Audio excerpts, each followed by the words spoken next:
50 টাকা কম দেন আমার মাছটার দাম করেছিলাম আমার দাম পাই না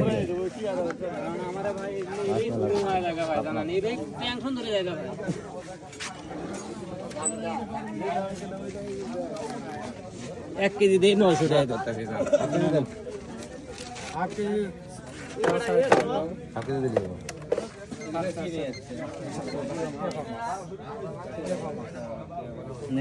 পঞ্চাশ টাকা বেশি গেছে